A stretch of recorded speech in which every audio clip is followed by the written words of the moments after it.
The well had been waiting for her all along, and Olivia Preston realized it the moment the rotted planks gave way beneath her feet, and she plunged into absolute darkness.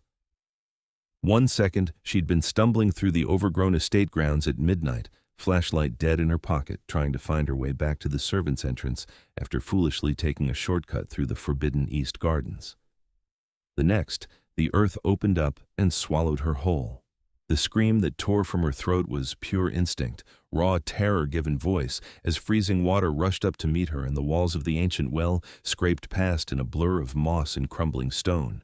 She hit the water hard enough to knock the air from her lungs. The cold was a physical blow, stealing what little breath remained. Down she went, the weight of her soaked uniform dragging her deeper into water that tasted of rust and decay, and something else, something ancient and wrong. Her hands flailed uselessly, seeking purchase on stone walls slick with centuries of neglect. The well was deeper than it had any right to be, deeper than any normal structure, and the water seemed to pull at her with intentional malice. Olivia's mind screamed at her limbs to move, to fight, to swim, but the cold had already begun its work. Her muscles seized, her lungs burned. The darkness was total, absolute, the kind of black that existed before light was ever conceived. She was going to die here, drown in this forgotten well on the grounds of Thornhaven Manor, and no one would even know to look for her until morning. Just another expendable maid, gone without explanation. She never heard the splash above her, never heard anything over the roaring in her ears and the frantic thunder of her dying heartbeat.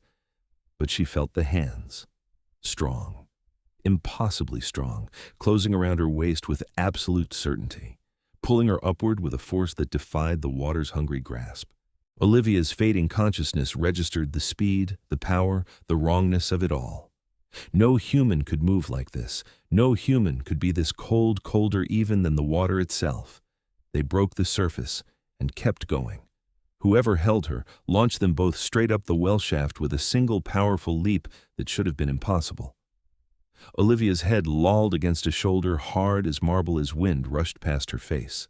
Then solid ground, blessed solid ground, and she was being laid out on wild grass wet with midnight dew. Breathe. The command came in a voice like winter itself, beautiful and terrible and utterly inhuman.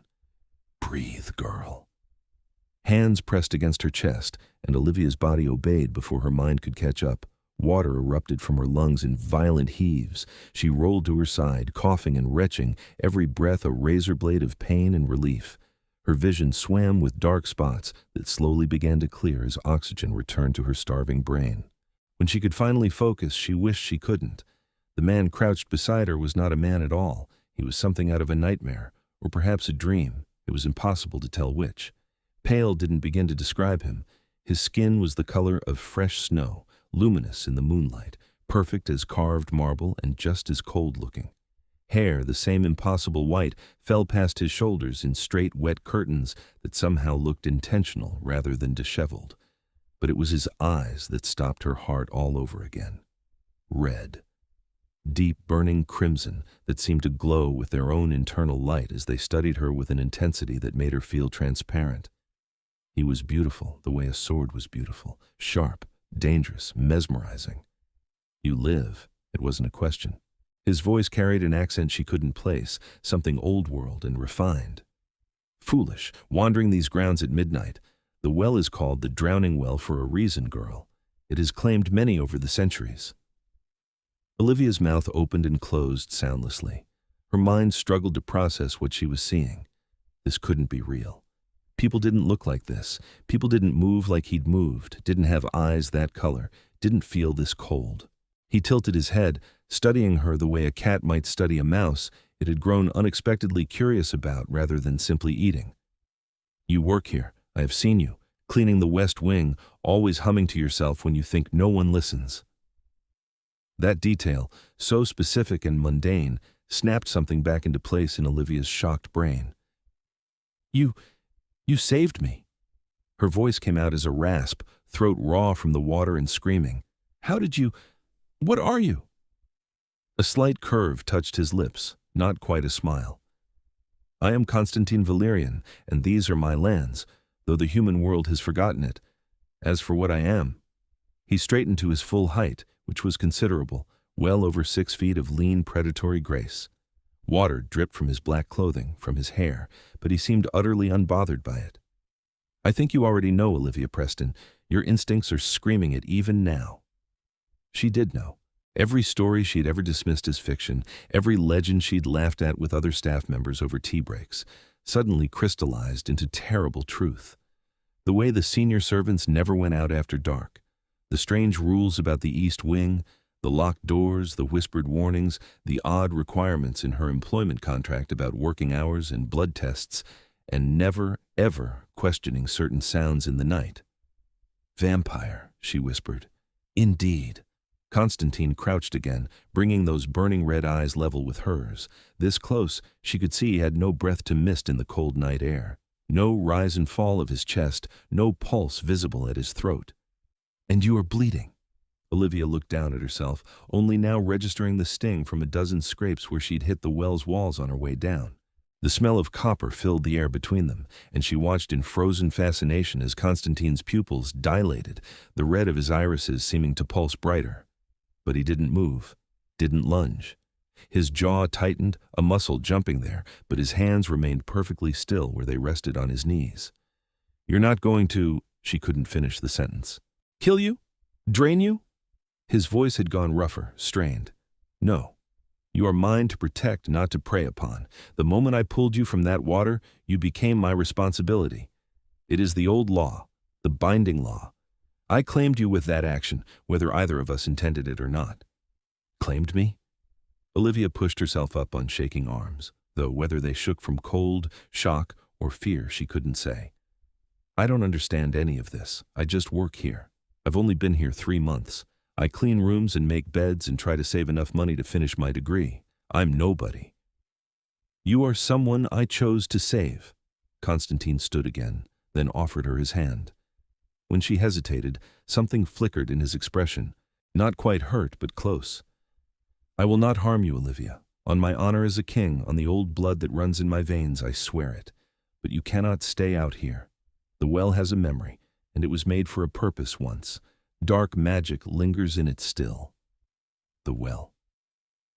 Olivia looked back at the crumbled structure, now clearly visible in the moonlight as her eyes adjusted. It was ancient, the stones so old they'd gone black with age and moss.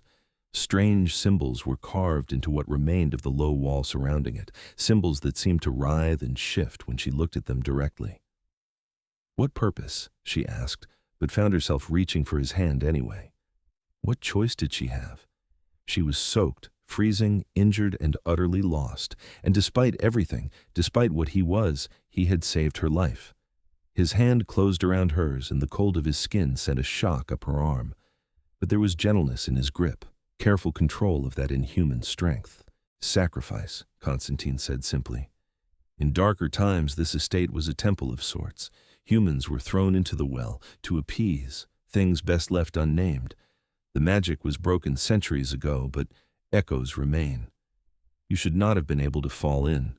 The boards, the walls, they were reinforced only last month, unless, his eyes narrowed dangerously, unless someone wanted this to happen. Fear of an entirely different kind shot through Olivia. Someone tried to kill me? Someone may have tried to kill a maid, any maid, to see what would occur. Or someone may have specifically wanted you dead. I will discover which. The promise in his voice was dark and absolute. But first you need warmth and care. Come, the manor has many entrances humans know nothing of. He kept hold of her hand and led her across the wild gardens with sure steps, navigating the overgrown paths in darkness with perfect ease. Olivia stumbled along behind him, her mind still reeling. This morning she'd woken up in her small attic room, complained about the early shift, laughed with another maid about the strange noises from the East Wing. Normal things, human things. Now she was being led through the night by a vampire king who claimed she was his responsibility. "Why are you even here?" The question burst out of her. "If you own this place, why let humans live here? Why the pretense?" Konstantin glanced back at her, and in the moonlight, his features were almost ethereal, too perfect to be real. "The world has changed, Olivia. My kind survives by adapting. The manor operates as a functioning estate, employing locals, maintaining appearances. Below it lies my true realm, my court, hidden from human eyes. It is a symbiotic arrangement. Humans earn wages. My people maintain their privacy and safety. Usually, it works quite well. Until maids start falling down cursed wells. Until tonight, there had been no incidents in over a century. He stopped before what appeared to be a solid wall of ivy-covered stone, then pressed his palm against a particular spot. Something clicked, groaned, and a section of wall swung inward to reveal a passageway lit by dim electric lights. Though I confess, in all that time, I have never personally intervened before. Olivia stepped into the passage, dripping water onto old stone floors. Why did you? Why save me? He was quiet for a long moment as he closed the hidden door behind them. The passage was narrow enough that they stood close, and Olivia could feel the unnatural cold radiating from him. But strangely, she didn't feel afraid. Not anymore. Not of him, at least. I heard you humming, Konstantin finally said, his voice softer. 3 nights ago, Brahms, Lullaby. You were alone in the West Wing gallery dusting picture frames, and you were humming it perfectly. Do you know how long it has been since I heard that melody sung with such innocence? Such simple joy? He looked down at her, and the red in his eyes seemed almost sad. I found myself stopping to listen, and then I found myself listening for you every night after. When you screamed, when you fell, I was already nearby. Already watching over you, though I had no right to. And I moved without thought, without hesitation. I simply could not let you die. The confession hung between them in the dim passage. Olivia's heart, which had finally begun to settle into a normal rhythm, started racing again for entirely different reasons. There was something in the way he looked at her, something vulnerable beneath all that ancient power and regal bearing. I don't even remember humming, she whispered. That is what made it beautiful. Pure. Untainted by performance or fear. He turned and began walking deeper into the passage. Come. My chambers are this way. You need dry clothing, and I need to examine your injuries properly. Your chambers? Olivia didn't move. That seems... I am a king, Olivia. I have an entire wing to myself, complete with guest rooms that have never been used because I have not had a guest in 200 years. You will have privacy. But I will not send you back to the servant quarters in this state, and I will not trust your care to anyone else until I understand what happened tonight. He looked back at her with an expression that brooked no argument. You are under my protection now. That means something in my world. It means everything. The intensity in his voice, the absolute conviction, made her believe him. Olivia found her feet moving before she consciously decided to follow. They walked in silence through passages that grew increasingly grand, the rough stone giving way to polished marble, the electric lights replaced by genuine candelabras that somehow burned with flames that never seemed to diminish. Tapestries hung on walls depicting battles and courts from eras long past, and every so often they would pass a door or an intersection where Olivia could hear sounds, voices, movement, an entire world existing beneath the manor she'd been working in for months. How many of you are there? She asked. In my court? 53 currently in residence. In the world? Millions, though most are scattered, hiding in human society or forming smaller collectives. I am one of the old ones, one of the pure bloodlines. Kings and queens like myself are rare now. Most of my kind are turned, not born. They lack the full power, but they survive in the modern world more easily because of it. And the blood? She had to ask, had to know. How do you? We have agreements, blood banks, willing donors, occasionally the unwilling, though that is forbidden in my court. I do not tolerate hunting humans for sport or sustenance. We are not animals, regardless of what your legends claim. Konstantin stopped before an ornate door carved with intricate designs. My world has laws, structure, honor codes that predate your civilizations. We are not monsters, though we can be, if provoked. He opened the door to reveal chambers that took Olivia's breath away. It was like stepping into a different century entirely. Vaulted ceilings soared overhead, painted with frescoes of night skies and mythical scenes. Furniture that belonged in museums filled the enormous space, all dark wood and rich fabrics. Bookshelves lined one wall, filled with volumes that looked ancient and priceless. A massive fireplace dominated another wall, and with a gesture from Konstantin, flames roared to life within it. "Illusion," he explained. "We do not need heat, but you do. The flames are real enough for your purposes." He moved to a wardrobe and pulled out what appeared to be a silk robe. "This will suffice until I can have proper clothing brought. The bathing chamber is through that door. Take your time. I will be here when you emerge, and I will have answers about tonight by morning." Olivia took the robe with numb fingers. The silk was cool and smooth, probably worth more than her entire wardrobe combined. "Why are you being so kind to me?" Konstantin paused, his back to her. When he spoke, his voice carried centuries of weariness. "Because kindness has been rare in my existence, and I have learned to value it where I find it. You hum Brahms while you work. You smile at paintings as you dust them. You leave the windows open in empty rooms because you think the spaces feel too lonely otherwise. I've watched you show compassion to a place you think is empty, never knowing you were seen. How could I not offer you the same in return?" He left through a side door before she could respond, leaving Olivia alone in a vampire king's chambers, holding a silk robe and wondering if she'd actually drowned in that well, and this was all some elaborate dying dream. But the ache in her muscles was too real, the cold too persistent. With shaking legs, she made her way to the bathing chamber and found herself in a room that redefined luxury. A massive clawfoot tub dominated the space, and more of that strange magical fire had already heated water that steamed invitingly. Whoever had prepared this had worked fast. Impossibly fast. Olivia stripped out of her soaked uniform and sank into the water with a groan of relief. The heat seeped into her bones, chasing away the deep cold of the well. She scrubbed at her skin, watching dirt and blood swirl into the water, trying to process everything that had happened. Vampire. She'd been saved by a vampire. Not just any vampire, but a king. And he claimed she was under his protection now, claimed he'd been watching her, listening to her. The thought should have terrified her. Instead, it sent a strange thrill through her chest that she absolutely was not ready to examine. She'd seen him, really seen him.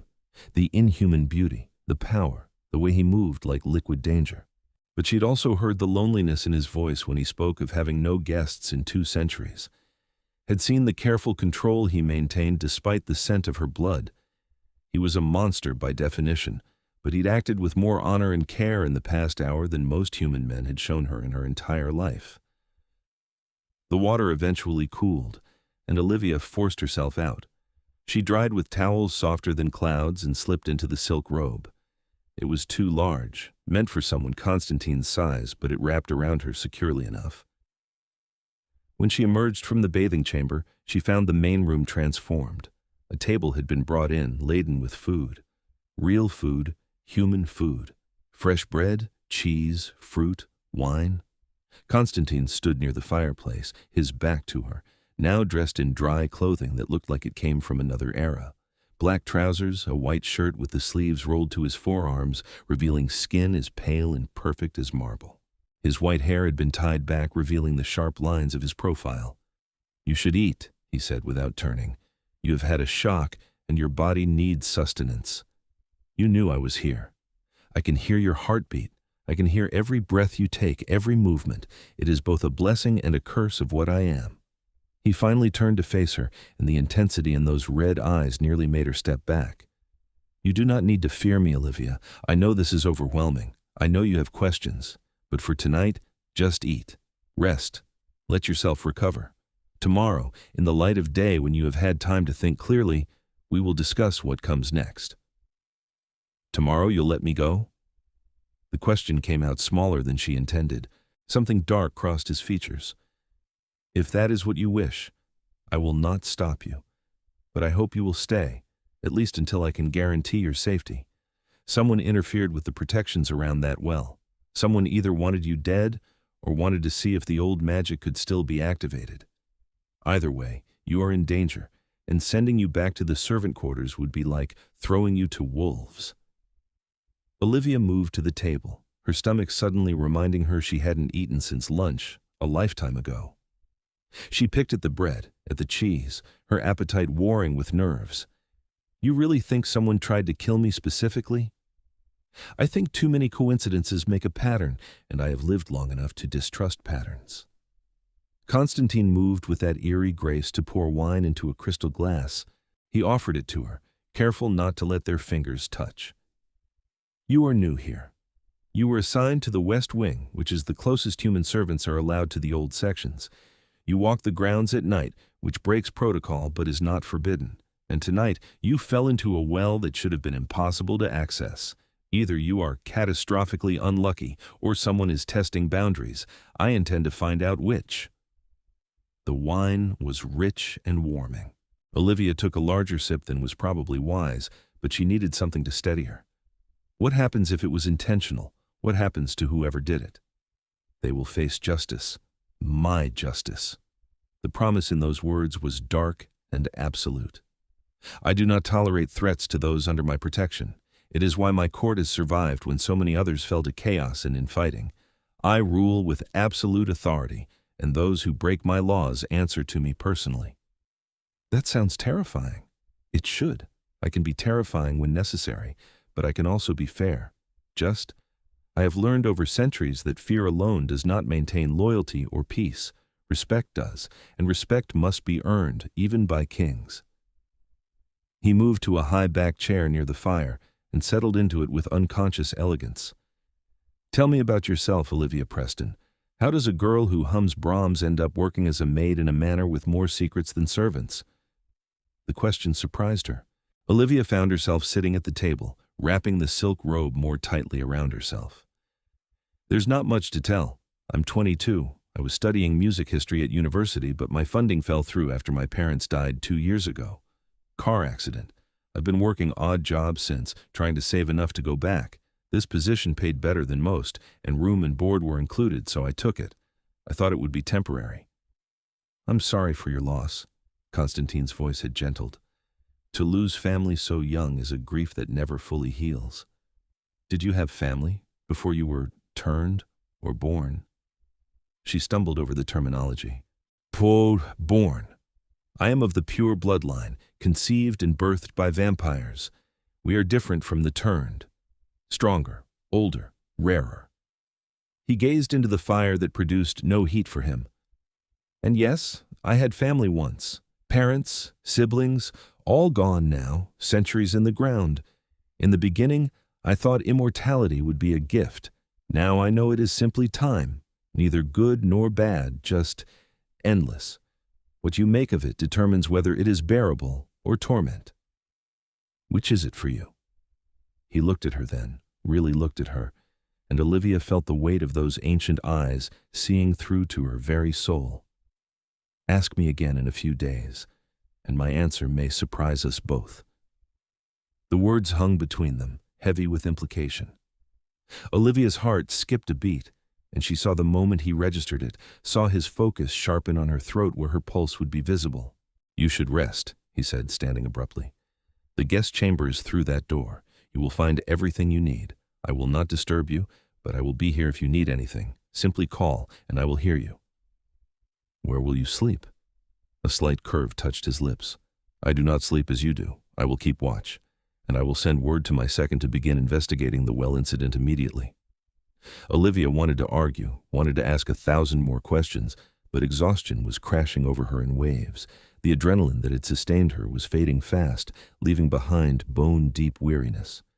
She made her way to the guest chamber on unsteady legs and found a room that was smaller than Konstantin's main space, but still grander than anywhere she'd ever slept. The bed was enormous, piled with soft blankets and pillows. She crawled into it and was asleep almost before her head hit the silk pillowcase. She dreamed of drowning, of red eyes in darkness, of hands cold as death and gentle as a prayer pulling her from the deep. When Olivia woke, sunlight was streaming through gaps in heavy curtains. For a moment, she didn't remember where she was. Then it all came flooding back. The well. Konstantin. Everything. She sat up, panic fluttering in her chest. Daylight. Vampires couldn't survive daylight. Was he hurt? Had the sunrise done something terrible to him? She scrambled out of bed, still wearing the silk robe, and rushed into the main chamber.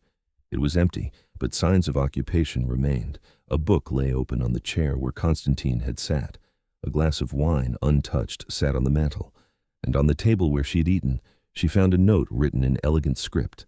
Olivia, do not be alarmed. The royal chambers are protected by more than stone. No sunlight reaches this deep, and I am perfectly safe. I have matters to attend to, but I will return before nightfall. There are clothes in the wardrobe that should fit you well enough. Eat, rest. You are safe here. Kousei. Beneath the note was a tray of fresh breakfast, pastries, fruit, tea that was somehow still steaming hot. He'd thought of everything. Olivia ate slowly, her mind churning. She should be running, should be terrified, should be trying to escape. Instead, she found herself curious, drawn. Konstantin had saved her life and then shown her nothing but care and courtesy. He was a vampire, yes, but he was also the most interesting person she'd ever met. And the way he'd looked at her, the things he'd said about listening to her hum, about watching over her, it should have been creepy.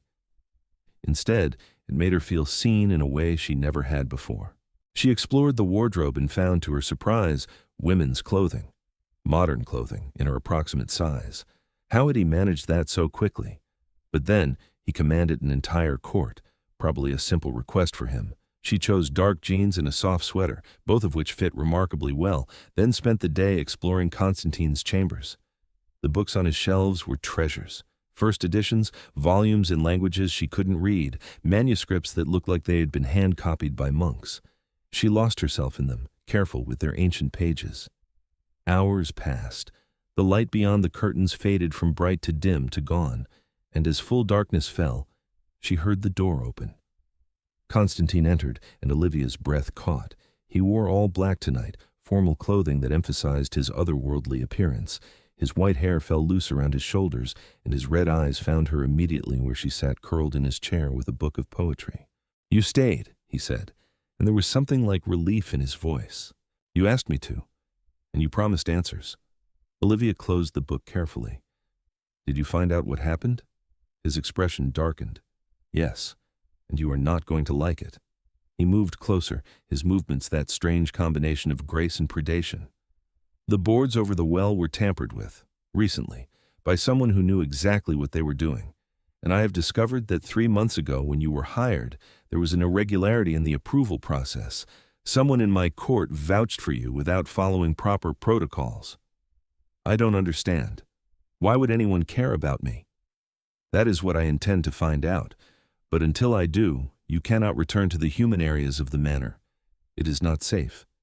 He stopped in front of her, close enough that she had to look up to meet his eyes. "I'm offering you sanctuary, Olivia. Here, in my wing, under my direct protection. You would not be a servant. You would be my guest, my ward. And I swear to you on my blood and honor that you would be safe." "For how long?" "Until the threat is neutralized. Until I am certain you can return to your life without danger." He paused. "Or until you decide you no longer wish to stay." Olivia's mind raced. Stay here, in luxury, protected by a vampire king, or demand to leave and risk whoever had tried to kill her succeeding next time? When put like that, it wasn't much of a choice. "I'll stay," she said. "But I want to help. I want to figure out why this happened. I'm not going to just hide while you do everything." Something flickered in Konstantin's eyes. Approval, admiration. "You are braver than you know, Olivia Preston. Very well, you may assist. But you will follow my rules, stay where I tell you, and trust me when I say something is too dangerous. Agreed?" "Agreed." "Good." He offered his hand, and this time she took it without hesitation. His skin was still impossibly cold, but she was starting to expect it. He pulled her to her feet with effortless strength. "Then let us begin. There is a gathering tonight in the main court. My people will be there, including whoever orchestrated your accident. I want you with me. I want them to see that you survived, that you are under my protection. It will force their hand, make them reveal themselves. You want to use me as bait. I want to use you as a shield, a symbol. Under my protection means something in this world. It means touching you is an act of war against me personally. No one in their right mind would dare." His grip on her hand tightened slightly. "But you must stay close to me. Always within reach. Can you do that?"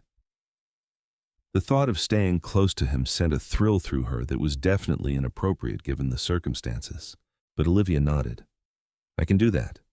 Then we should prepare you properly. You cannot go before my court dressed as a human servant. He led her to another door she hadn't noticed before. I took the liberty of having appropriate clothing prepared. I hope you do not mind. The room beyond was a dressing chamber filled with gowns that belonged in a palace, deep jewel tones, rich fabrics, styles that mixed historical elegance with modern sensibility. Olivia stared in shock. I can't wear these. I'm not royalty. I don't even know how to act in a vampire court. You will wear what I provide, because appearing as anything less than honored would undermine your protection. And as for how to act, stay at my side and follow my lead. Let them see you as mine, and they will not question further. He moved to select a gown, his hands gentle on the fabrics. This one, I think. It will complement you beautifully. The dress he chose was deep emerald green, the color of forests at night. The fabric shimmered in the light, and when Olivia touched it, she found it softer than anything she'd ever felt. It's too much. It is exactly enough. Now, there is a woman waiting to help you dress and arrange your hair. Her name is Serafina, and she is someone I trust absolutely. Let her work, then return here. We leave in 1 hour. He departed, leaving Olivia with the gown and her racing thoughts.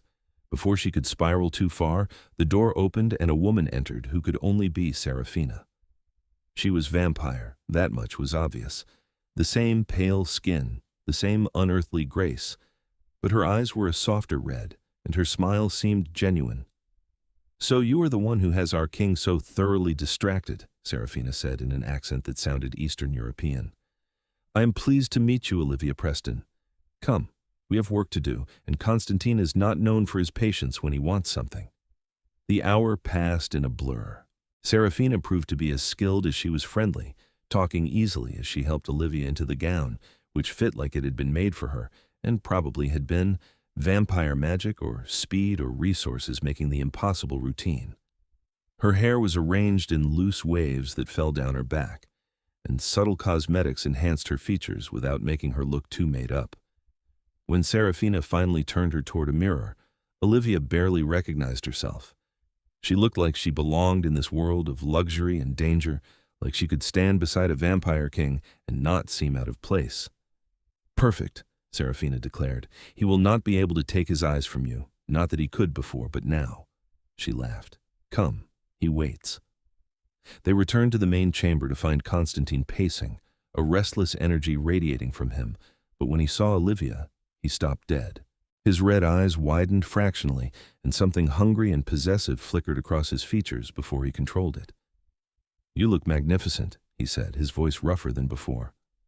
Thank you, Olivia managed, acutely aware of how he was looking at her, like she was precious, dangerous, essential. Come, stay close. He offered his arm, and she took it, feeling the cold strength through the fabric of his sleeve. From this moment until we return to these chambers, you do not leave my side. Understood? Understood. They left his chambers and moved through passages Olivia hadn't seen before, going deeper and deeper into the underground complex. The sounds of voices grew louder, and finally they emerged into a space that stole her breath. The court was a massive chamber carved from living rock, but decorated with impossible luxury. Chandeliers of crystal hung from the vaulted ceiling, blazing with candlelight. Tapestries and paintings covered the walls, and everywhere, vampires. Dozens of them, maybe more, all dressed in finery, all beautiful and terrible in the way only vampires could be. Conversation hushed as Konstantin entered with Olivia on his arm.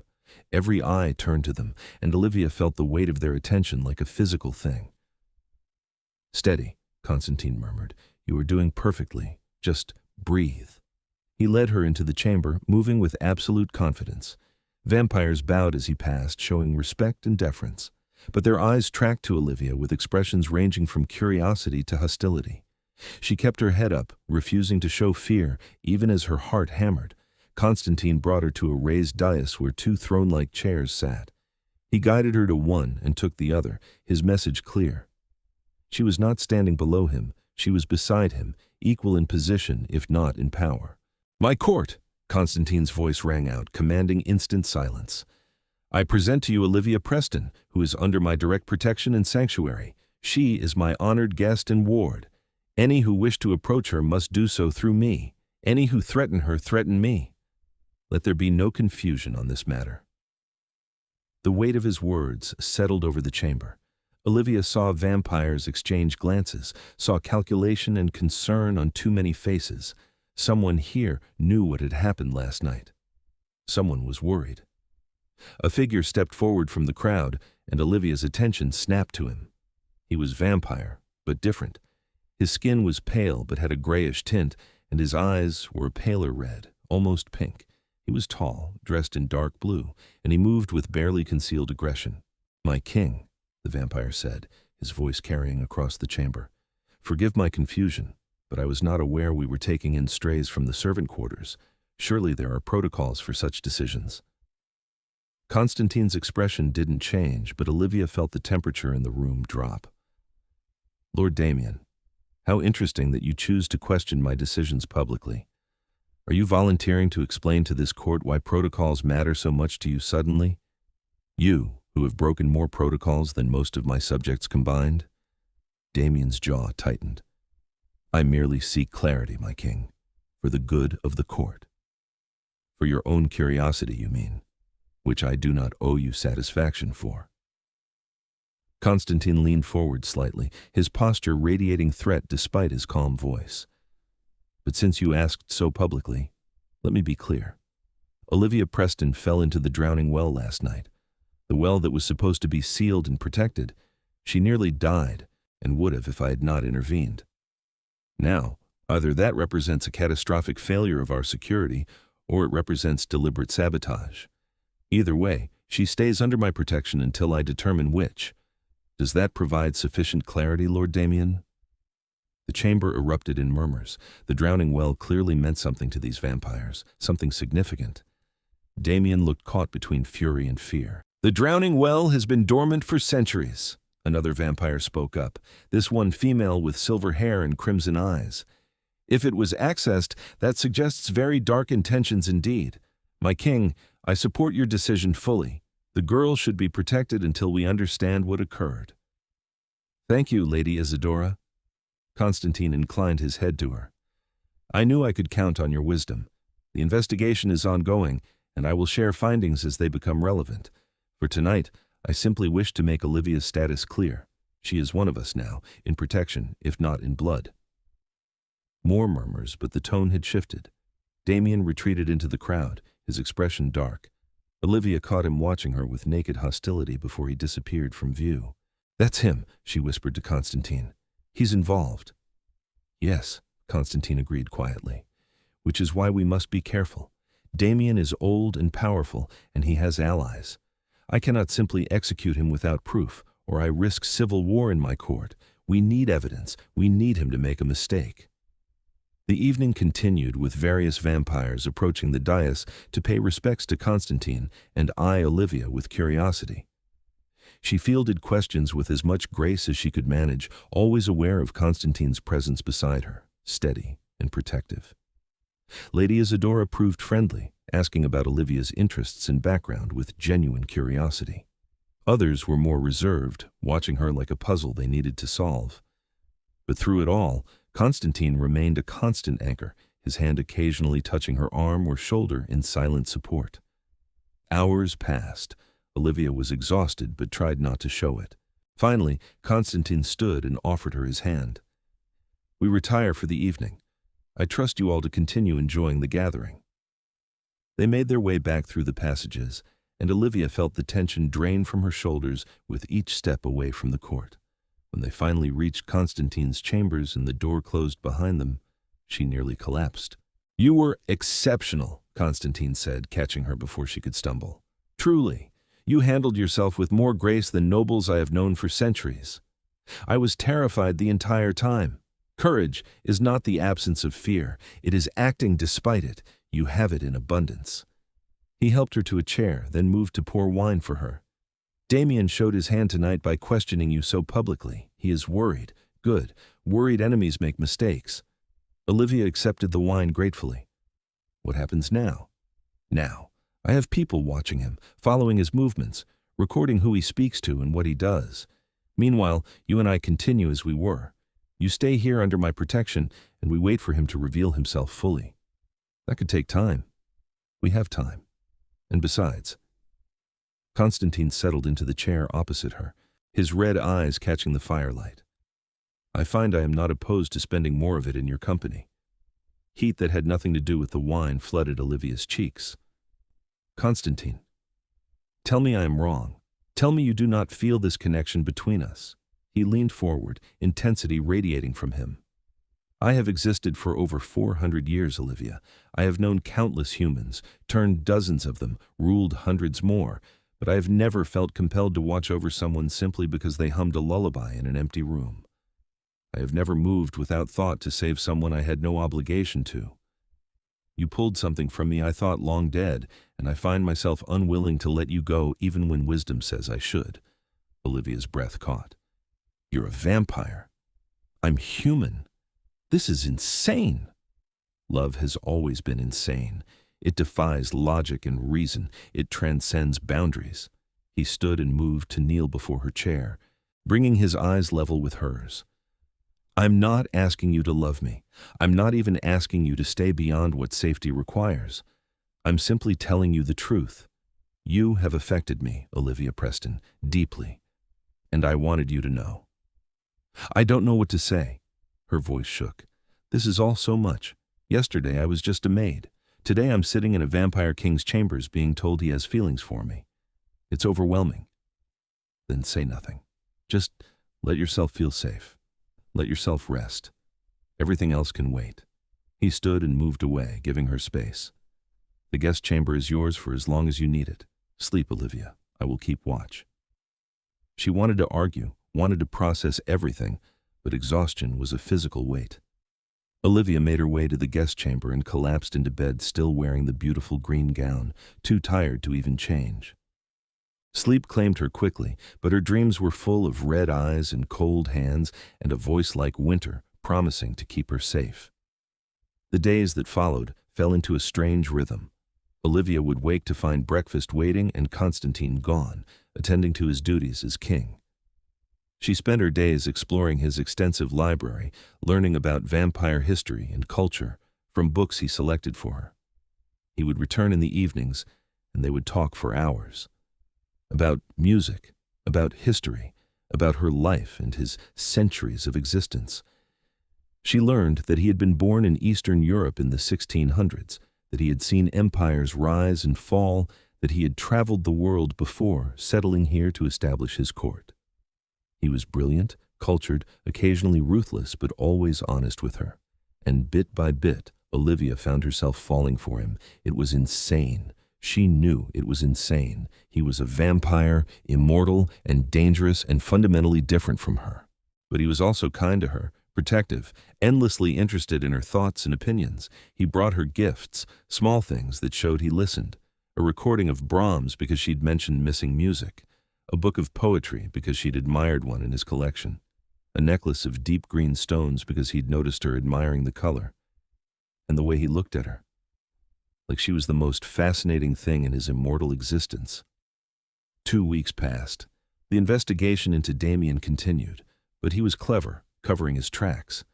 Konstantin grew increasingly frustrated, and Olivia watched him pace his chambers like a caged predator more than once. He knows we are watching, Konstantin said one evening, his voice tight with anger.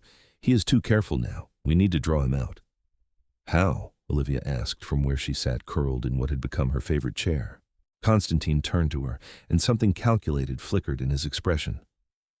We make him think his initial plan is working. We make him think you are growing weaker, more vulnerable. We give him an opportunity he cannot resist. You want to use me as bait. Actually use me this time. With every protection in place, I would never truly risk you, Olivia. But if we could arrange a situation where Damien thought you were alone, vulnerable. He moved closer, conflict clear on his features. I hate even suggesting it. The thought of putting you in any danger makes me want to tear this entire manor apart stone by stone. But we are at an impasse, and I need to end this.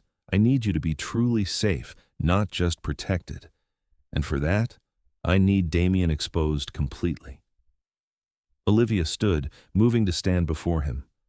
Over the past 2 weeks, she'd grown accustomed to his presence, his cold temperature, the inhuman grace. She'd grown to crave it if she was honest with herself. What do you need me to do? Olivia, you do not have to. I trust you, she interrupted. You've kept me safe this long. You've shown me a world I never knew existed and treated me with more respect and care than anyone in my life. So tell me what you need, and I'll do it. Something fierce and possessive blazed in his red eyes. You humble me, he said quietly, and you make me want things I have no right to want. What things? He raised a hand, and she thought he might touch her face, but he stopped just short, his fingers hovering near her cheek. Things that would bind you to me in ways that cannot be undone. Things that would be selfish of me to pursue when you are already so entangled in my world against your will. Olivia caught his hand, pressing his cold palm against her warm cheek. What if it's not against my will anymore? What if I want to be entangled? Olivia. Her name was a prayer and a warning. You do not know what you're saying. I know exactly what I'm saying. I've had 2 weeks to think about nothing else. I know you're a vampire. I know we're from different worlds. I know this is complicated and probably impossible. But I also know that when I'm with you, I feel safer and more valued than I ever have. I know that you look at me like I matter, like I'm not just another invisible servant, and I know that I dream about you every night, and every morning I wake up disappointed that those dreams aren't real. Konstantin's control visibly cracked. He pulled her closer, his other hand coming up to frame her face with both palms. If I kiss you, I will not want to stop. If I claim you as mine in truth and not just in protection, there will be no going back. My kind bonds deeply, Olivia. What I feel for you would only grow stronger, more consuming. You would be mine for as long as you lived, and I would be yours for eternity. That is not a decision to make lightly. Then it's a good thing I've been thinking about it for 2 weeks. She reached up to touch his face, marveling at the smoothness of his skin, the sharp lines of his features. Kiss me, Konstantin. Please. He made a sound low in his throat, something between a growl and a groan, and then his lips were on hers, and Olivia's world ignited. He was cold, ice against her warmth, but the kiss itself was fire.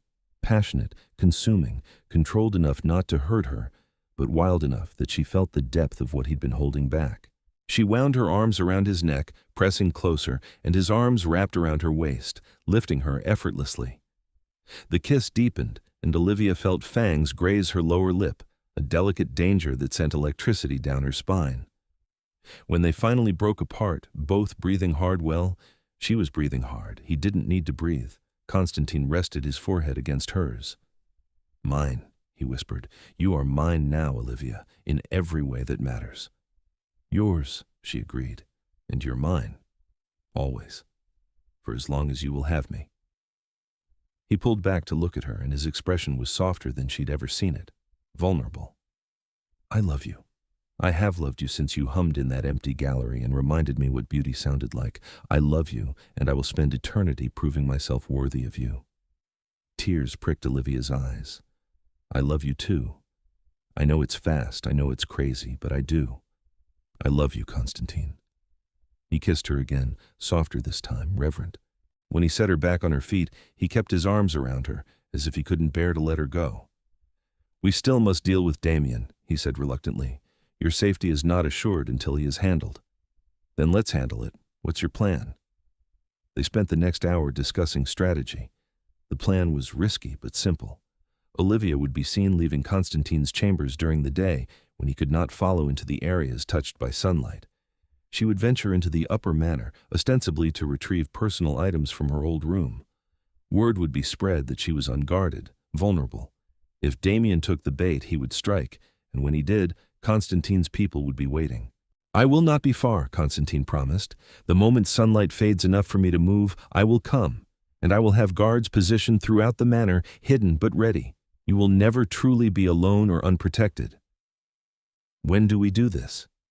Tomorrow. The waiting is over. One way or another, this ends tomorrow. That night, Olivia didn't sleep in the guest chamber. She stayed with Konstantin, wrapped in his arms on the massive bed in his room, talking until dawn. He told her stories of his long life, of wonders he'd seen and horrors he'd survived. She told him about her dreams, her love of music, her plans for the future that had seemed so impossible before. "When this is over," Konstantin said, as the first hints of dawn began to show beyond the heavy curtains, "what do you want, truly?" Olivia traced patterns on his chest, marveling that she could do this, that she was here with him. "I want to finish my degree. I want to understand music the way I've always dreamed, but I also want this, you, this world you've shown me. Is it possible to have both? I will make it possible. I have resources, Olivia, money, influence, connections. You could study anywhere you wish, and I could arrange to be near you. Or you could study here, and I could bring teachers to you. Whatever you want, I will provide." He tilted her chin up to look at him. "I meant what I said. You are mine now, and I take care of what is mine. Your dreams are my dreams." "That seems unequal." "What about your dreams?" "My dreams have been the same for 2 centuries. Survive, maintain my court, exist through the endless years. You have given me new dreams. Olivia, dreams of sharing my existence with someone who sees me as more than a king or a monster. Dreams of hearing you hum while you work on your studies, of watching you discover new music and seeing your face light up. Dreams of a future that is not simply more of the same. You have given me hope. That is everything." She kissed him then, pouring every ounce of feeling into it. They stayed like that until the sun rose fully, and Konstantin had to retreat deeper into the chambers where no light could penetrate. Olivia slept a few more hours, safe in his bed, wrapped in blankets that smelled of him. When she woke, it was time. She dressed carefully in ordinary clothes, jeans, and a simple shirt. Konstantin watched her with tension radiating from every line of his body. The sun was high outside, and he couldn't follow where she was going. It was clearly killing him. "I will be fine," Olivia promised, going to him and wrapping her arms around his waist. "Your people will be watching, and I'm stronger than I look." "I know you are strong. That does not make this easier." He held her tightly. "If anything happens, if you feel threatened at all, scream. My people will come immediately. I know. I trust you. I trust your plan." He kissed her one more time, deep and desperate. "Come back to me. Always." The walk through the manor felt surreal. Olivia moved through passages she'd come to know, nodding to vampire guards who were positioned strategically. They let her pass without question, but she could feel their watchful eyes. When she reached the stairs that led to the upper levels, to the human areas, she took a deep breath and climbed. Sunlight streamed through windows, warm and bright and utterly foreign after 2 weeks underground. The servant quarters were quiet, most of the staff at work. Olivia made her way to her old room, a tiny space under the eaves that seemed impossibly small now after living in luxury. She gathered a few personal items, moving slowly, making noise. If Damien was going to strike, it would be now. Minutes passed. Nothing happened. Maybe he wasn't taking the bait. Maybe the door opened behind her. Olivia spun to find Damien standing in the doorway, his pale red eyes fixed on her with predatory focus. He closed the door behind him with deliberate care. "Hello, little human," he said, his voice smooth and dangerous. "You and I need to have a conversation. I don't think Konstantin would approve of you being here." Olivia kept her voice steady, though her heart hammered. "Konstantin is trapped underground by the sun, as we both know, and his guards are so busy watching the main passages that they seem to have missed this little room. Sloppy of them." Damien moved closer, and Olivia fought the urge to back away. "You have been a problem, Miss Preston. A significant problem. Because I survived your murder attempt? Because you have distracted our king from matters that require his attention. Because you have made him weak with sentiment. Because you are human and fragile and temporary, and yet he looks at you like you are worth more than his entire court." Damien's expression twisted with rage and jealousy. "You should have died in that well. It would have been clean, simple. Another tragic accident. Instead, you survived and wormed your way into his bed. He cares about me. That isn't weakness.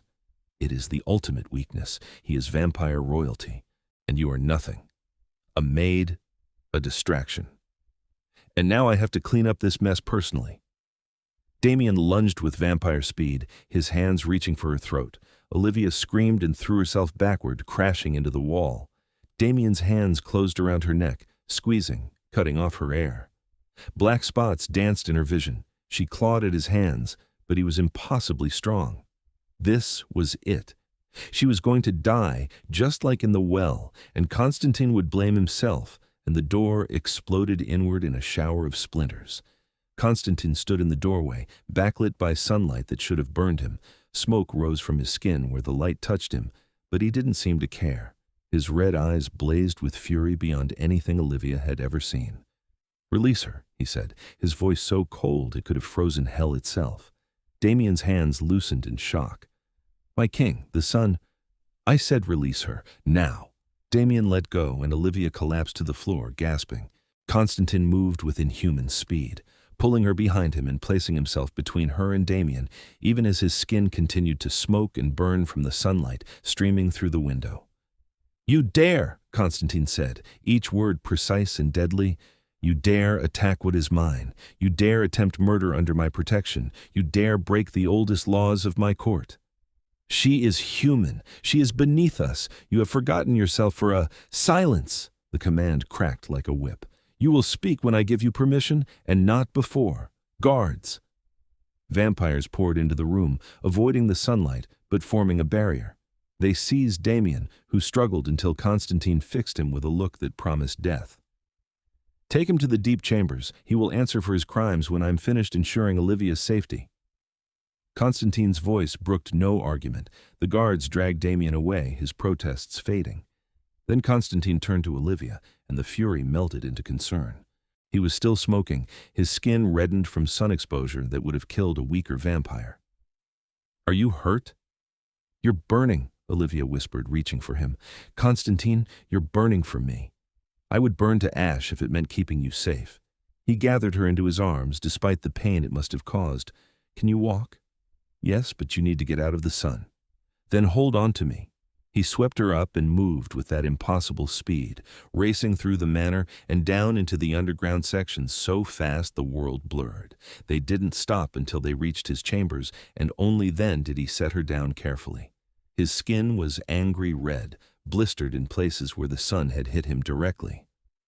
Olivia stared in horror. "You need help. I need to see that you are well. Let me look at you." His hands were gentle as he examined her throat where Damien had grabbed her. Bruises were already forming, and Konstantin's expression darkened. "He will pay for this. I will make certain of it." "You could have died. The sun is painful but not immediately fatal to one of my age and power. I knew the risks, and I chose you over safety without hesitation. I will always choose you, Olivia, always." He pulled her close, carefully. "I was so afraid I would be too late. When I heard you scream, when I felt your fear, nothing else mattered. Not the sun, not the pain, nothing but reaching you." Olivia buried her face in his chest, shaking with reaction. "He wanted me dead because he thought I made you weak. He is a fool. You make me stronger. You give me purpose beyond mere existence. But he has broken laws that cannot be ignored, and now he will face justice." Konstantin stroked her hair gently. "I am sorry. I am sorry my world brought this danger to you. It also brought you to me. I'd face it all again for that." He pulled back to look at her, and despite his injuries, despite everything, he smiled. "How did I find you? How did I get so impossibly lucky?" "I think I'm the lucky one. You dove into a drowning well before my scream even faded. You burned in sunlight to save me. You've shown me what it means to be valued, protected, loved. I'm definitely the lucky one. Then we are both lucky, and we will remain so." He kissed her forehead gently. "Rest. I must attend to Damien and ensure there are no other conspirators. But I will return soon, and then we will discuss our future, our real future, beyond this crisis. Promise? On my blood and honor, I promise." Konstantin left her in his chambers with guards posted outside, and Olivia found herself alone with her thoughts for the first time in hours. She touched her bruised throat, wincing at the pain but feeling oddly calm. It was over. The threat was ended. Damien would face justice, and she would be safe. And she had Konstantin. Against all odds, against all logic, She had fallen in love with a vampire king, and he loved her in return. Several hours later, Konstantin returned. His burns had already begun to heal, his supernatural nature repairing the damage. He found Olivia curled in his chair with a book, and the sight seemed to please him immensely. "It is done," he said, settling into the chair opposite her. "Damien has confessed to everything. He tampered with the well in hopes of activating its old magic, thinking it might weaken my authority if dark forces stirred. When that failed to produce results, he arranged for you specifically to be near it, knowing your fall would either kill you or force me to reveal how much I cared. He wanted to prove I was unfit to rule, because I had developed feelings for a human. He has allies, others who share his views, but they have been identified and dealt with." "Dealt with how?" "Banished from my court. I will not tolerate such thinking among my people. You are mine, and anyone who cannot accept that has no place here." He reached across to take her hand. "Damien himself faces a harsher sentence. For attempting to murder someone under my protection, for breaking the ancient laws, he will be imprisoned for a century. By the time he is released, the world will have changed enough that his old prejudices will find no purchase. A century seems both too much and too little. Justice is often paradoxical, but it is done, and you are safe. Truly safe now." He squeezed her hand gently. "Which brings me to what we discussed. Your future. Our future." Olivia set aside her book and moved to kneel before his chair, mirroring how he had positioned himself weeks ago. "I've been thinking about that. And I want it all. I want to finish my studies. I want to learn everything I can about music. But I also want to stay here, with you. I want to learn about your world, meet your people, understand what it means to be part of this life." She looked up at him, heart in her eyes. "I love you, Konstantin. I want a future with you, whatever form that takes.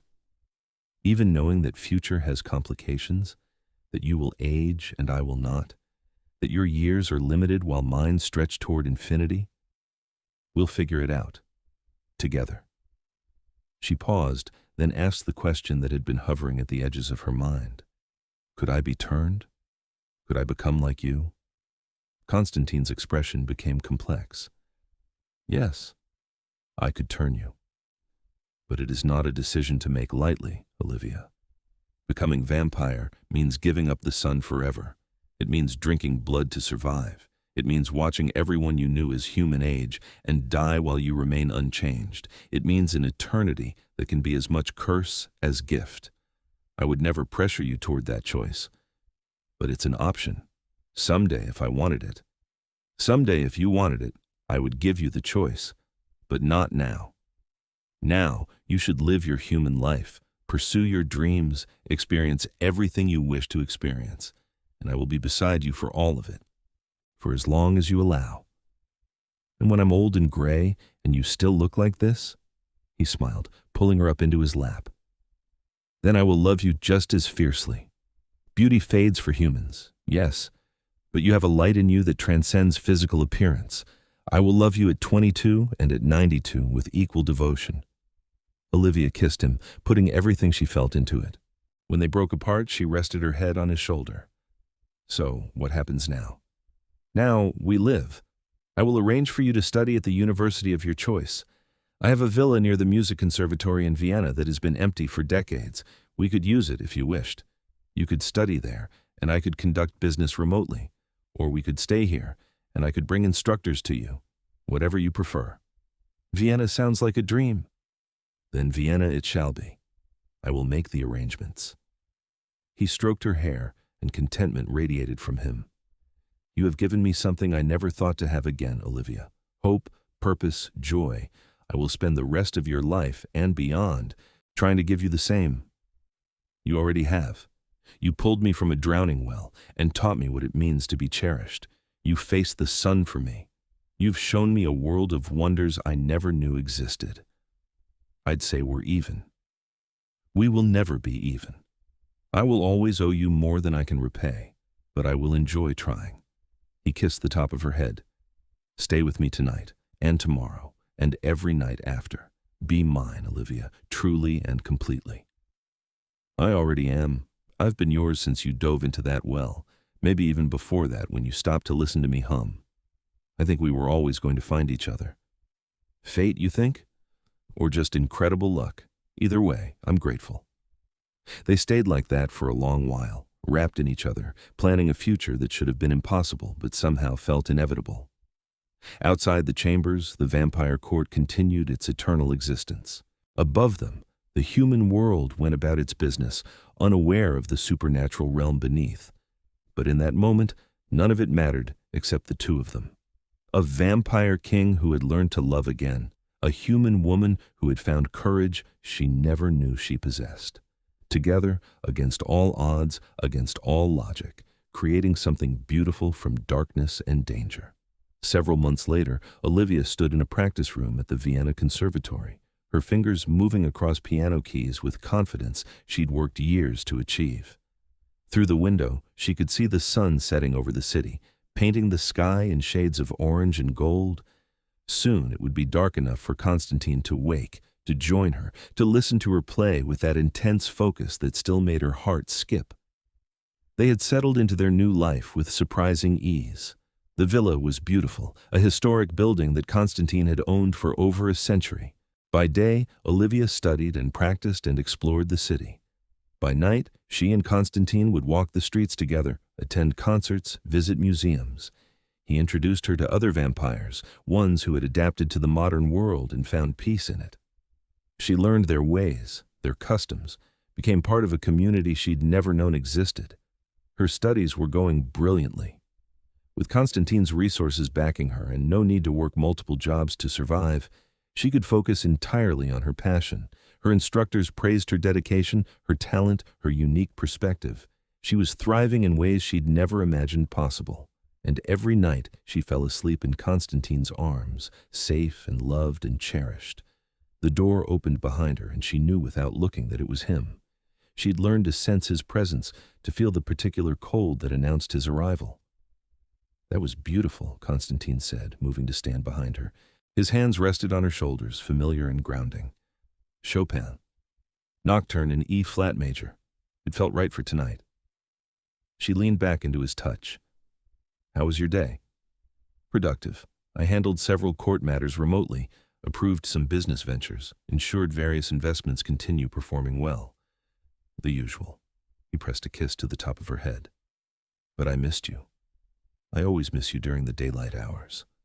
I miss you too. Sometimes I'm tempted to just sleep all day so I can spend more time with you at night. Do not alter your entire life for me. I love that you are pursuing your dreams, living fully. Knowing you are happy and thriving while I rest brings me peace." He moved around to sit beside her on the piano bench.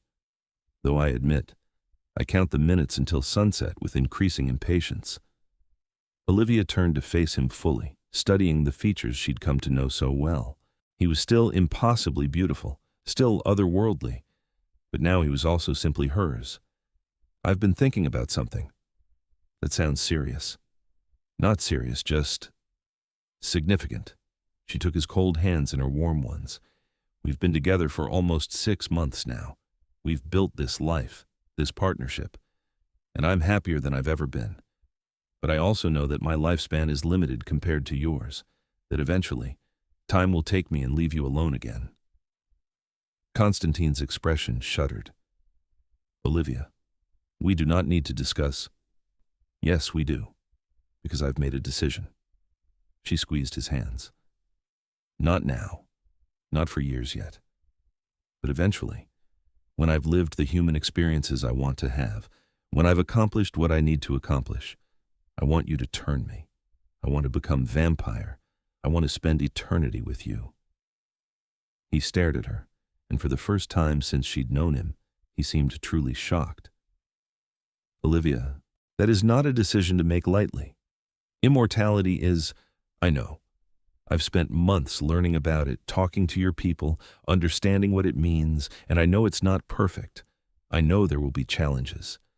But I also know that a mortal lifetime with you wouldn't be enough. I want centuries. I want to see the world change with you. I want to be your partner in truth, not just for my lifetime, but for yours. You would give up the sun, your humanity, the simple joys of human existence. I would give them up to have forever with you. The sun is beautiful, but so are you. My humanity is precious, but so is our love. And human existence has its joys, but so will vampire existence shared with you." She cupped his face with her hands.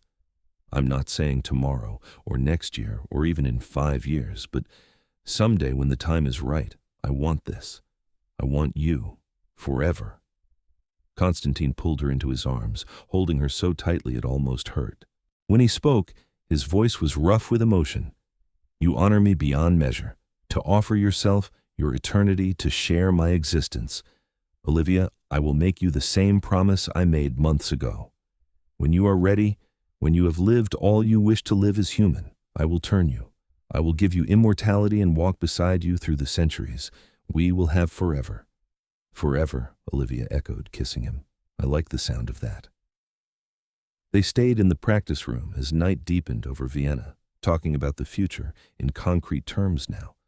When she would want to be turned, how the process worked, what her life would be like after. Konstantin answered every question with patience and honesty, hiding nothing from her. "There is one more thing," he said eventually. "If you are to become vampire, if you are to spend eternity as part of my world, then you should be recognized formally. I want to make you my consort, my queen. It is not a position I have ever filled, not in all my centuries, but you deserve that recognition, that status. Will you consider it?" "Your queen?" Olivia's eyes widened. "Konstantin, you are not just anything. You are brilliant, brave, compassionate, and strong. You have earned the respect of my people through your own merits. They already see you as my partner.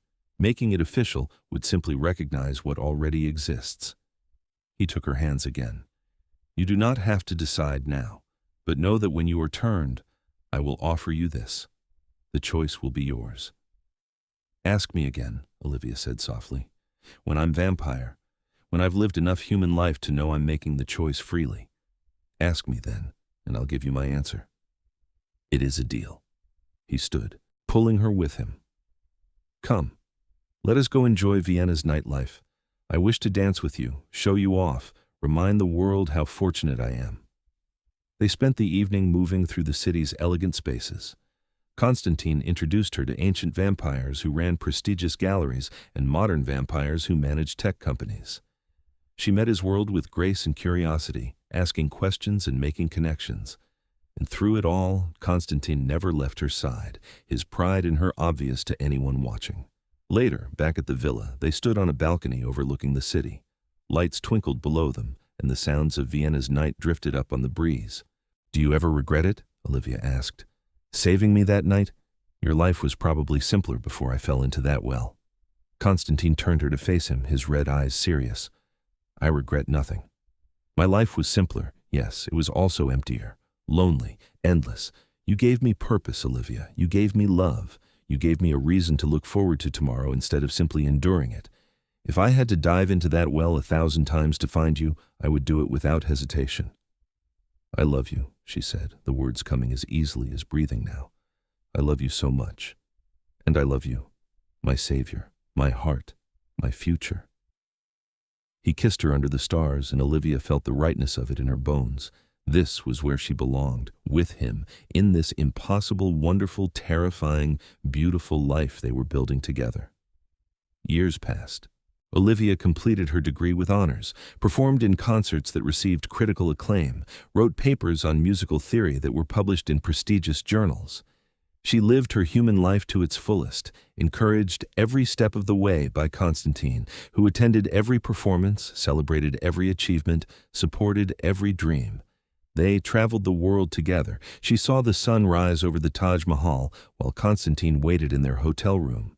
He showed her the great vampire courts of Europe during the night. They found balance between her mortality and his immortality, cherishing every moment while knowing their time like this was limited. On her 30th birthday, Olivia woke in their villa to find Konstantin watching her with unusual intensity. "What?" she asked, stretching. "You are 30 today.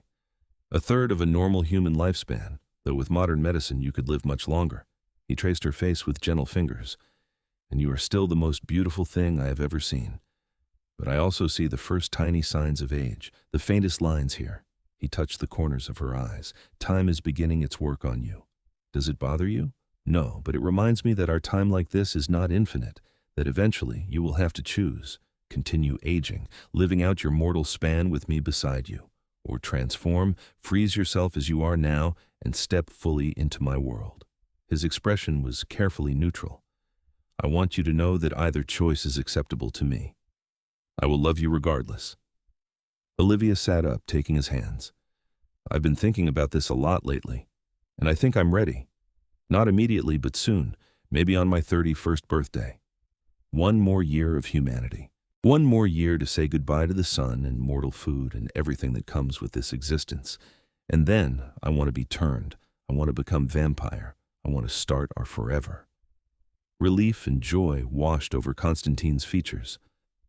Are you certain? I've never been more certain of anything.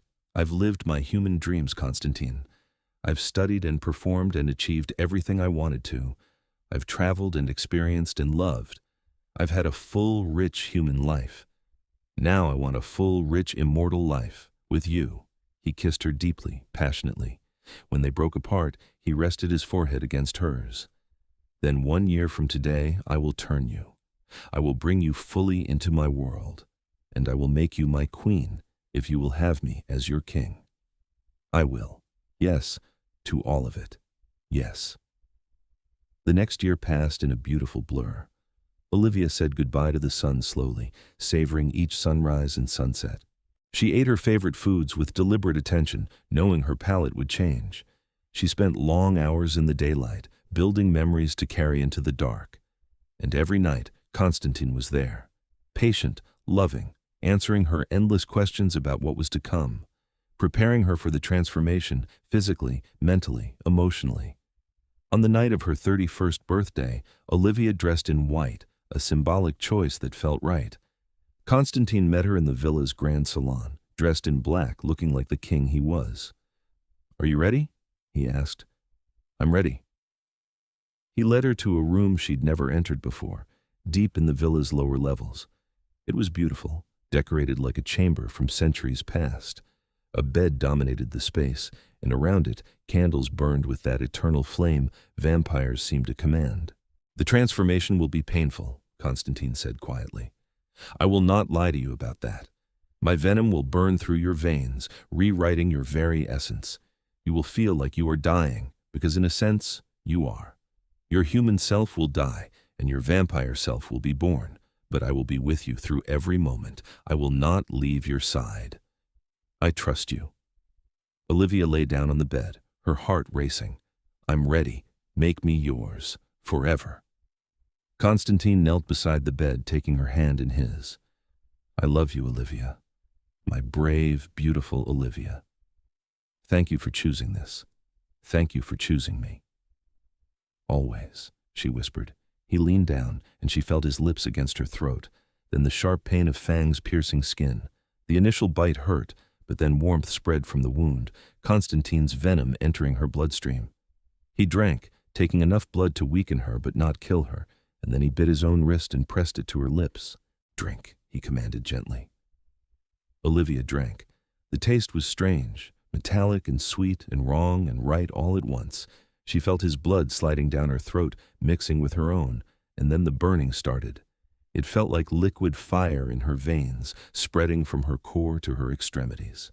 She arched off the bed, crying out, and Konstantin's hand tightened on hers. "I am here," he said, his voice an anchor in the pain. "Hold on to me. I am here." The burning intensified. Every cell in her body felt like it was being torn apart and rebuilt. Her heart raced, then slowed, then raced again. Her vision went dark, then too bright, then strange colors she'd never seen before. Sounds became deafening, then muted, then crystalline clear. Time lost meaning. She might have been burning for minutes or days. But through it all, Konstantin stayed beside her, holding her hand, talking to her in that beautiful voice, keeping her grounded when she thought she might lose herself entirely to the pain. And then, slowly, the burning faded. Her heart, which had been racing frantically, slowed.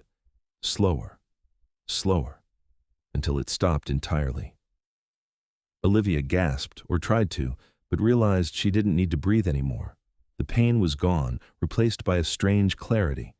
She could hear everything: Konstantin's unnecessary breathing, done purely for her comfort, the settling of the villa's foundations, conversations happening streets away.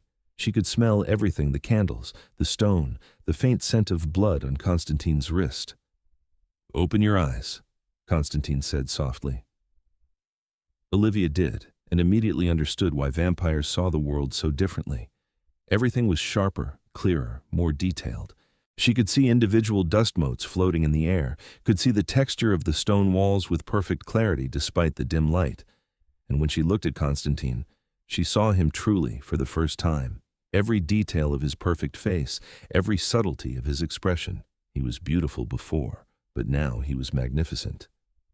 "How do you feel?" he asked. Olivia sat up, marveling at the strength in her body, the grace in her movements. Different, strange, powerful. She looked at her hands, seeing her skin had taken on that pale, luminous quality all vampires possessed. "Did it work? Am I vampire?" "You are vampire. Newly turned, but already strong because you were turned by a pureblood." He helped her to her feet, and she found she could stand easily despite having just gone through a transformation that should have left her weak. "Come, look at yourself." He led her to a mirror, and Olivia stared at her reflection. Her skin was pale as snow now, her hair seemed to have lightened to a silvery blonde, and her eyes were red, a bright, clear crimson that glowed with internal light. "I'm beautiful," she whispered, shocked. "You were always beautiful. Now you simply look the way you always felt to me. Perfect, eternal, mine." Konstantin wrapped his arms around her from behind, his chin resting on her shoulder. In the mirror, they looked like they belonged together. Two vampires, pale and powerful and matched. "What happens now?" Olivia asked. "Now we teach you to be vampire, how to move, how to hunt, how to manage your new senses and strength. And then, when you are ready, we return to my court and I introduce you as my queen." "Your queen," Olivia repeated, and the word felt right now in a way it hadn't when she was human. She was his equal now, in power if not in age.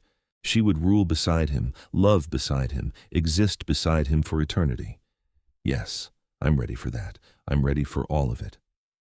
They spent weeks in Vienna, Konstantin teaching Olivia everything she needed to know. How to move with vampire grace without breaking things accidentally with her new strength.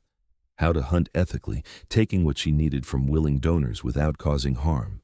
How to manage the constant sensory input that came with vampire senses. How to embrace her new nature without losing the humanity that made her who she was. She was a quick study, and Konstantin was an excellent teacher. By the time they were ready to return to Thornhaven Manor, Olivia felt confident in her new existence. The night they walked into Konstantin's court together, Olivia held her head high. She wore a gown of deep red, her silver blonde hair falling loose, her crimson eyes steady. The court gathered, dozens of vampires who had heard rumors but hadn't seen confirmation. Konstantin led her to the dais where his throne sat. Beside it, a second throne had been placed, equal in size and grandeur to his. "My court!" Konstantin's voice rang out. "I present to you Olivia, who is Preston, now Valerian, my consort, my queen, she who has chosen to share my eternity and rule beside me." He turned to Olivia, and in front of his entire court, he knelt before her. "Olivia Valerian, will you accept this position?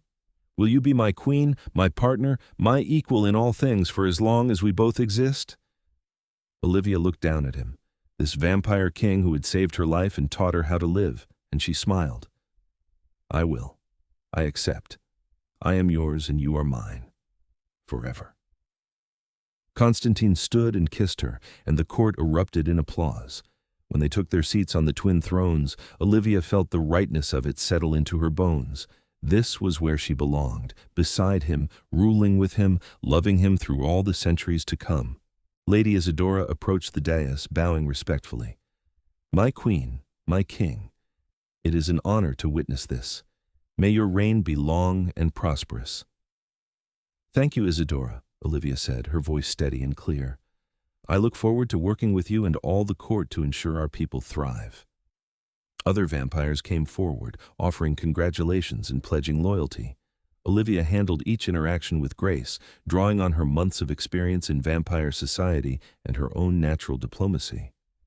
Konstantin watched her with obvious pride and love, his hand finding hers between conversations and holding tight.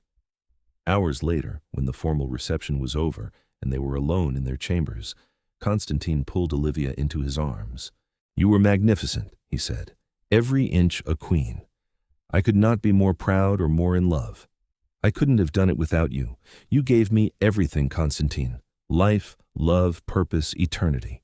How do I ever thank you for that? You already have. You chose me. You chose this life. You chose to dive into the unknown with me just as surely as I dove into that well for you."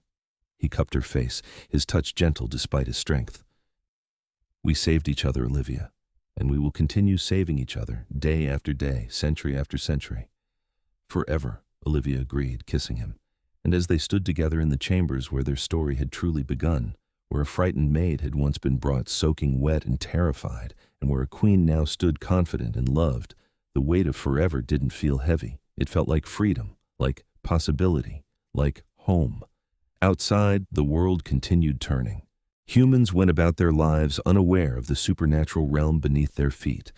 Other vampire courts rose and fell, fought and allied, struggled with the changing times.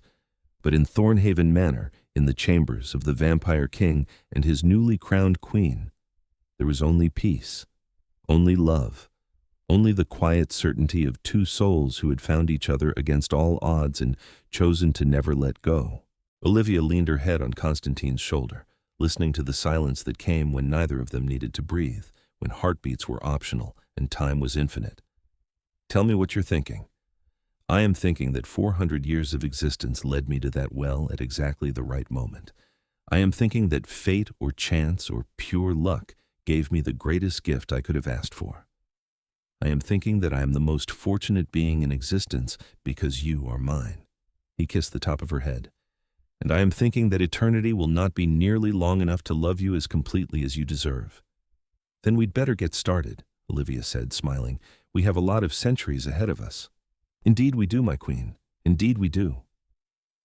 They stood together in the quiet of their chambers, two vampires bound by choice and love, and the unbreakable connection forged when a king dove into a drowning well before a scream even faded. The beginning of their story had been terror and cold water and desperate rescue. But the middle and end would be love and partnership, and the kind of devotion that transcended lifetimes. Olivia had fallen into darkness and found light, had faced death and found life, had stumbled into a nightmare and discovered a dream. And through it all, Konstantin had been there, her protector, her love, her eternity. The maid who fell down the drowning well at midnight was gone, transformed into something stronger, more powerful, more complete. In her place stood a queen, confident and loved and ready to face forever with the vampire king who had claimed her heart the moment he pulled her from the deep. And they both knew, with the certainty that came from a love forged in danger and tempered by choice, that this was only the beginning, that centuries stretched ahead of them, full of challenges and joys and endless possibilities, that they would face it all together, side by side, equal partners in love and rule. Forever had once seemed like a curse to Konstantin, an endless burden to carry alone. But with Olivia beside him, it transformed into the greatest gift. Time enough to explore every facet of their love, time enough to build a world together, time enough to prove day after day and year after year that the choice to save her, the choice to love her, the choice to make her his queen was the best decision he had ever made. And for Olivia, who had once been lost and struggling and alone, forever with Konstantin, was everything she never knew she needed. Purpose and passion and a love so deep it rewrote the very essence of who she was. She had given up the sun, yes, but gained so much more. A partner who valued her, a position where she could make a difference, an existence rich with meaning and beauty and endless discovery. They had started in darkness, in the cold water of a cursed well, but they had found their way to light, to warmth, to a love that would outlast empires and echo through the ages. And that was the real magic. Not the vampire powers or the immortality or the ancient courts and secret societies.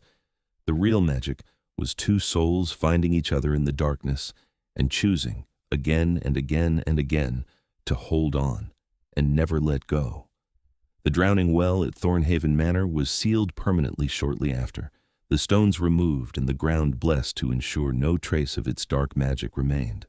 But Konstantin and Olivia would never forget it, would never forget the moment that changed everything, would never regret the twist of fate that brought them together. Because sometimes the most beautiful stories begin with terror and end with love. Sometimes the scariest moments lead to the greatest joys. And sometimes, just sometimes, a vampire king diving into a drowning well to save a falling maid creates an eternity of happiness neither of them saw coming, but both of them deserved. Their story was complete, the threads woven together into a tapestry of love and danger and triumph. The maid and the king, the human and the vampire, the mortal girl and her immortal love. Now simply Konstantin and Olivia Valerian, king and queen, partners and soulmates, together for all the endless nights to come. And if you listened very carefully on quiet nights at Thornhaven Manor, you might hear the sound of humming drifting through the halls, Brahms' lullaby sung with perfect pitch and infinite joy. A queen practicing at her piano while her king listened with devoted attention, both of them exactly where they belonged, forever.